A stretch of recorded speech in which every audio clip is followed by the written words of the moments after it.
Okay. So, before we end, state your name and your relationship to me, please. My name is Ellen McFadden Morfitt, and my relationship to you is I'm your mother. My full name is Henry Mason Morfitt. I'm Cameron Morfitt, and I'm Lucy's father. Fill in the blank. In another life, I would be a famous artist. A Broadway stage actress. Pianist. I would be someone who could command a room with his piano playing. What were you like in high school? I was a real pain in the neck. Very friendly. In fact, when I went back to high school, to my high school for my 50th reunion, people, even though all the time I was painting, people said they were not surprised to find out I'd become a psychologist.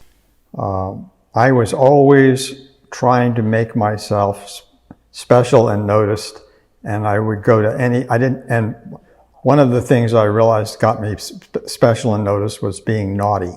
And so I was always doing naughty things. I, didn't date at all, but all my friends did. And, but then I was like the features editor at the newspaper. I mean, there was a fun side of me too. I was a dance captain. Well, an example would be that I stood up in geometry class and gave an extemporaneous disproof of the Pythagorean theorem. And it took 6 weeks before the teacher found out where I'd made a mistake. In high school, I was sort of a free agent. I was friends with people from different groups. I played Scrabble with my friend Andy, but then I also played golf on the varsity golf team, and I felt pretty much at ease talking to and being around people from all the different cliques. What advice would you go tell your past self about to become a parent? Stop hovering over your poor son. Let him make mistakes and do whatever he is going to do. I wish that I could go back and tell myself that everything is a phase. Try to enjoy it more. Don't take it so seriously. Read fewer books. Get Ellen to read fewer books. Stop reading the books. You don't know all the answers. And it's okay. It's okay to not be the perfect mother. What one of my cousins said she did as a parent, which I thought was brilliant, is everything you're going to do, think to yourself, is this going to make your child more dependent or less dependent? Being a parent is a lifelong commitment to loving and caring about and caring for not only your child, but your child's child and so on, down, and your child's spouse. What was your father's name and one thing about him? His name was John Philip Bunker. James Hugh McFadden. And a couple of things about him. He was so smart. He got a PhD in nuclear physics. He was so smart. Was never boastful about it. Never looked down on anybody. And he was kind. Henry Mason Morfitt, No way. MD. He was very curious, and he was a seeker of truth. What was your mother's name and a couple things about her? Maureen Ann O'Connor. Mary Franklin Bush Bunker. Phyllis Childs. She had an amazing laugh. Oh my God. She had a funny sense of humor. She was always up for adventures. She was an identical twin. So I had basically two mothers. One of them was a disciplinarian, and the other one was just somebody who gave me stuff when I asked for it. She was very curious and always engaged in learning, as was my dad too. I think that's probably what threw them together. My mother was an amazing tennis player and could pretty much beat any man. And at one point, I can't remember if she was challenged or she challenged a guy and said that she could beat him with a frying pan, and she did. What is one of your favorite memories or stories about your child? If you can imagine your dad being about 6 years old and about that high, with a little ski suit on and a ski hat on, and he is skiing down the lift line skiing down the lift line, through the bumps under the lift line, all by himself. My son, who's a writer, loved words at a very young age. And I loved, when he was just learning to talk, how much he loved words and how much they would make him laugh. So one of the words was bougainvillea. And all we had to do was say that word, and he would just completely and totally crack up. What about the time I learned how to walk? You were about 15 months old, and you would always pull yourself up when I was running your bath. So you'd always pull yourself up, and I knew I could leave you there. And then you pulled yourself up, and then you just ran. Like, oh. And it wasn't, like a lot of kids, they'll walk a couple of steps and then fall. Walk a couple of steps and then fall. But you literally ran. We'll switch to questions about love. Oh. Oh, I know. Describe the feeling of being in love in one word or phrase. It's that being at one with the universe. Do you think the idea of being in love is overrated or underrated or just is? It just is. You can love somebody, and you kind of move in and out of romantic love. So I think there's a lot of pressure, though, to be saying, to be in love. Mm-hmm. I don't think it can be overrated, because I think it's a very important part of who we are as human beings. And not being in love has some pretty dire consequences. It means that we do a lot of very destructive things. However, a lot of people equate being in love with romantic love, and that gets attached to not being lonesome or not being lonely, and that or being sexually attracted to somebody is often called being in love. Mm-hmm. And that's a whole sort of different, that's very overrated and really not to the point. Well, I think it's confused. Because I think you can live in love and just be in love with life. And I think being in love, so-called in love with a human person, has gotten a lot of weird ideas about it from the media, from books, from movies. I think if you're really in love, then you're connecting with Source. It's a deeply spiritual experience. And it can happen with a person, it can happen with yourself, it can happen with life. I think there's a lot of storytelling that's attached to that, the idea of being in love. And there's one of the big stories is, there's one person, it's just, there's this, I have to find my one person and, find the needle in the haystack.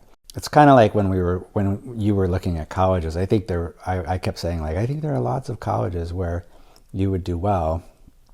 Same thing with jobs. I think there are lots of jobs where you would do well. I think there are lots of people who you could fall in love with for whatever reason. How and when did you know you had found the one? I think it's very easy for someone to like you when you're at your best, and stick with you when you're at your best. But when I was at not my worst, but when I was at something considerably less than my best, and Mom was still very patient and very sort of kind and sort of just was willing to kind of go through that with me, then I felt like, okay, I guess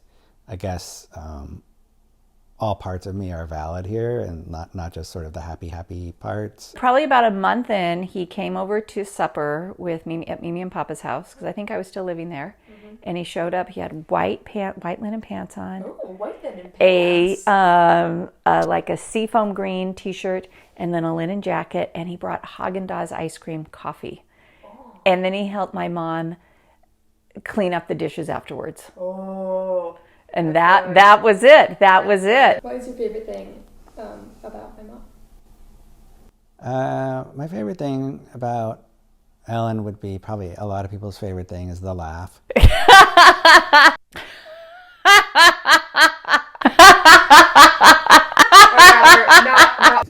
I don't think I've ever really met anybody who likes to laugh more than that.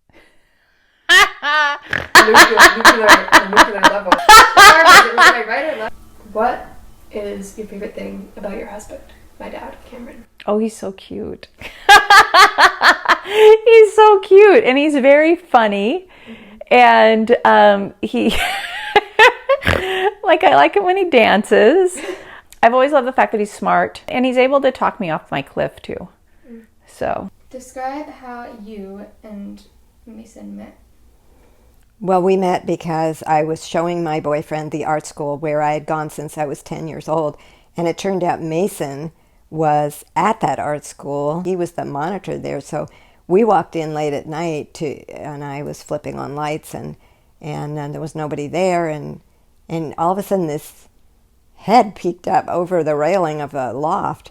And the weird thing is, I'm pretty sure there's no person in my whole life who I remember what they were wearing when I met them. But I remember exactly what he had on. I mean, he had a sort of faded, reddish, really worn out turtleneck and some kind of off-white chino pants and some dirty white sneakers. And I mean, I can just visualize him. And that was the very first time I saw him. And then we painted together all summer long, so that was our summer romance. Describe the story of how you and Dad got engaged. We got engaged in a very untraditional way. we went to a concert at Freeman Park. It was like this band concert, and like everybody in the band was probably 50 and above. It was less of a, me getting down on one knee and having an engagement ring. And I just remember looking over. We had been dating for a year. I remember looking over at him and saying, this would be really nice. I could see us like here in 40, 30 years, just watching the concert with you. And so I said, hey, you want to get married? And Dad was like, I don't know, I guess. Both of us kind of saying to each other, I don't know, should we get married? What do you think? I don't know, maybe we should get married. Yeah, I don't know, should we get married? And then sort of at the end of it, both of us kind of going, oh, so are we getting married? I don't know, I guess so. And so then for like the next 2 or 3 days, we were kind of like, well, does that mean we're engaged? Does that mean we're engaged? Does that mean we're engaged? What does it mean? And so the plan was that Dad was going to ask Papa for my hand. Mm-hmm. So Mimi, myself, Robert, your Uncle Robert and his first wife Hillary, were all flying down to Santa Fe, and we were going to stay with Jane and Mason. And we went to an opera. It was in the middle of summer. And so the plan was that Dad was going to take Papa out to play golf. Mm-hmm. And my dad was always like, oh, I'm too busy to play golf. Oh, I'm too busy to play golf. Dad and Papa were going to call us when we went to dinner at Gigi and Dot's house and say, we're engaged. But that didn't happen. So Jane, this was when your grandparents were drinking, and so Dot's favorite drink was tequila and tonic. And so he was getting my mom all liquored up, and Jane saddled up to her and said something like, well, do you think they're going to get engaged? And my mom knew. Oh, she knew? My mom knew, yeah. What did she say? Yeah, my mom knew, and she was like, well, I don't know. Then Dad finally asked my dad, and he got this big grin on his face and said, of course. Define beauty. Ooh, beauty is an inner light that everybody has. And it is a light, it's an energy that people can either choose to turn on or turn off. It immediately conjures up love. And I sort of like, I love the sunset, or I love the pattern of light, or I love the painting, or the Beethoven symphony, or all of those things are beautiful. Now we're going to move on to some deeper questions. First one is, what do you think is the meaning of life? I think the meaning of life is to sort of help one another and connect with one another, and I don't think it's about money or about success. The meaning of life for me is to I have actually I've had the opportunity to meet a number of people that I would say are enlightened. and awake. And to me, what that means is that they are in love with life. What is the hardest conversation you've ever had? I was in Hawaii and Ellen's father had died. It was when Mimi was still alive. And, she had had breast cancer that moved to her brain. And they did a brain operation. And then they did like a laser radiation. And then like 3 days after that, she collapsed.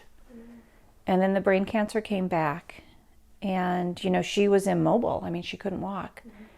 And my dad wanted to have another surgery. And I didn't want it. I was, I believe, at the golf course covering a golf tournament. There's been a lot of hard conversations. It was excruciating. It was really hard because her mother had died probably 6 weeks earlier. I guess maybe the hardest conversation was when I told my husband that I thought we should separate. And fortunately, it was only a 2-year separation, but that was very hard. Well, one hard conversation I had was with one of my most important mentors, John Lees, when I told him that I was leaving the company. What scares you the most? Death. Death and public speaking. Losing all of my money. Being alone is scary, being lonely. Also, I think being disconnected from my own sort of self, from my own sort of who I am. The two most scariest things ever, death and then public speaking is also there. Yeah, I think they're at the top of many people's lists, or singing in public. That's, I think. You have done 2 out of the 3. Yeah, I think singing in public is worse for many people than speaking in public. Oh, worse for me to sing solo in public. Is there anything in life that you regret? I regret all the things I didn't do because I was scared. And there was a woman with a hijab, I think that's how you pronounce it, that was on. And there was another woman that was on the subway, and she was just saying, these people did this, these people did this. And it's one of my worst. I wish that I would have said something. And I think I just would have, I think if I would have been brave, I think that I would have just said, please, you're upset. I regret not believing in myself. That's the main thing I regret. Not realizing that I was just as good as anybody else. And I didn't want to ever be better, but I spent a lot of life feeling worse. I regret having squandered my educational opportunities. I think that I was in the best schools, and I just didn't really pay attention. Are you afraid of death?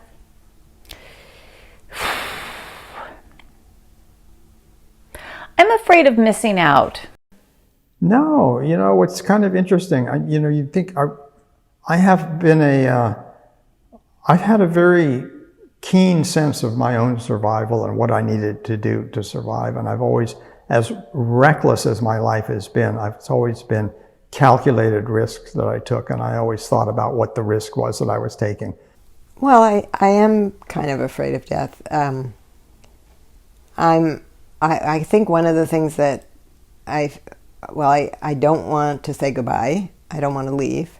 I like being here. This is like the best party ever, and I just don't want to leave. But now I'm at the end of my life, and I'm clearly going to die. In fact, I could look at myself, and we were talking this morning about how I'm in the process of dying as we speak. I would like to take charge of my own leaving and have it be more of a celebration. I'm afraid of, if I were to die today, I've had a very good life. I would be afraid of missing out on seeing what you do with your life. Yeah, I'm afraid of death. I'm afraid of not getting my full money's worth on the ride. It's like I get sad that like Mimi and Papa aren't here to see you, you know, because they love you so much. And I want to have a lot of experiences that I haven't had yet, and I guess I'm afraid of the pain as a little bit, or the way that it can go. There's a lot of different ways it can go. Mm-hmm. If someone were to write a biography about you, what would the book be called and why? The book would be called Meet 'em, Greet 'em, and Beat 'em.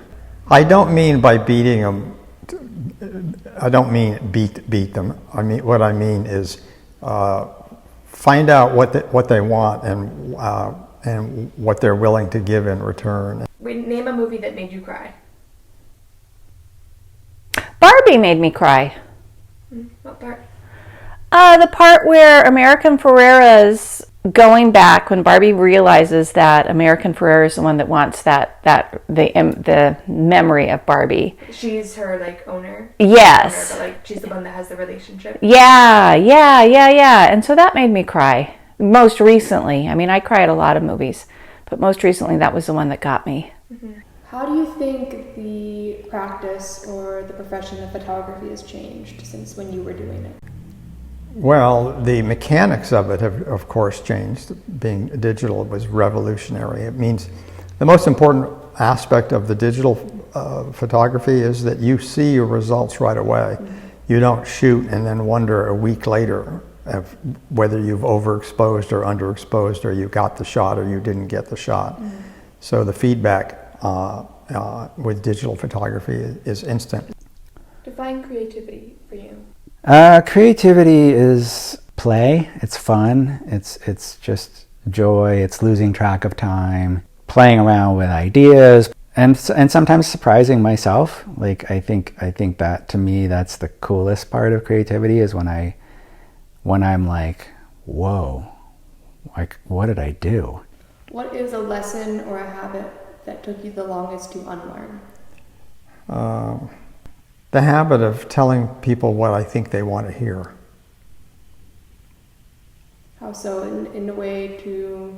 Because that's a way of sort of, it's dishonest. Mm. It's calculating, it's manipulating people by what I tell them. Mm-hmm. What's your favorite season?